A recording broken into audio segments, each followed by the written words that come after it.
হযরত উমর রাদিয়াল্লাহু তাআলা আনহু জীবনী পরিচয়। নাম উমর ইবনুল খাত্তাব। উপাধি আল ফারুক। সত্য ও মিথ্যার পার্থক্যকারী। বংশ কুরাইশ আদি গোত্র। জন্ম খ্রিস্টীয় ৫৮২ সাল মক্কা। ইসলাম গ্রহণ নবুয়াতের ষষ্ঠ বছর। ইসলাম গ্রহণ হযরত উমর রাদিয়াল্লাহু তাআলা আনহু ছিলেন ইসলাম বিরোধীদের মধ্যে অন্যতম। একদিন রেগে গিয়ে রাসূলুল্লাহ সাল্লাল্লাহু আলাইহি সাল্লাম কে হত্যা করতে বের হন। পথে শুনলেন তার বোন ও ভগ্নিপতি মুসলমান হয়ে গেছে। তিনি তাদের ঘরে গিয়ে মারধর করেন এবং পরে কুরআন সূরা তাহা পড়া শুনে হৃদয় গলে যায়। সোজা রাসূলুল্লাহ সাল্লাল্লাহু আলাইহি সাল্লাম এর দরবারে গিয়ে ইসলাম গ্রহণ করেন। মুসলিমদের শক্তি বেড়ে যায়, তখন থেকেই তারা প্রকাশ্যে নামাজ শুরু করেন। যুদ্ধ ও সাহস। উহুদ, খন্দক, তাবুক সহ সকল বড় যুদ্ধে অংশগ্রহণ করেন। উমর রাদিয়াল্লাহু তাআলা আনহু এর নামে শয়তান পর্যন্ত রাস্তা বদলাত।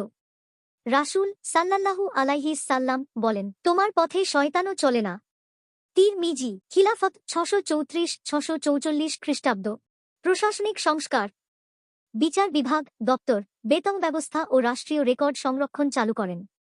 ইসলামী বর্ষপঞ্জি হিজরি সাল তার খিলাফতেই শুরু হয়। বিজয়সমূহ।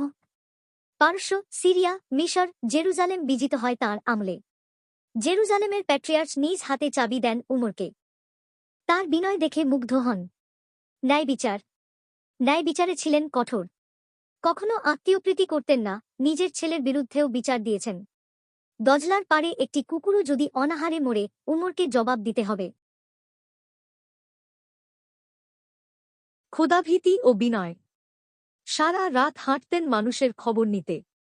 একবার এক বৃদ্ধাকে দেখলেন কষ্টে আছেন, নিজেই খাবার নিয়ে পৌঁছে দিলেন। শহীদ হওয়া। ৬৪৪ সালে এক মজদুর আবু লুলু ফার্সি তাকে ছুরি মারেন ফজরের নামাজে। তার মৃত্যুর আগে তিনি বলেছিলেন, আমার কবর যেন রাসূল সাল্লাল্লাহু আলাইহি সাল্লাম ও আবু বকর রাদিয়াল্লাহু তাআলা আনহু এর পাশে হয়। জান্নাতুল বাকি কবরস্থানে ৩ মহান আত্মা একসাথে বিশ্রামে আছেন। উপসংহার।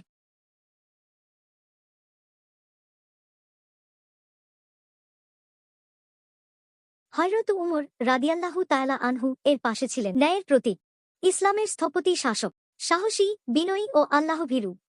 তাঁর জীবন আমাদের শেখায় নেতৃত্ব মানে জবাবদিহি, ক্ষমতা মানে খিদমত।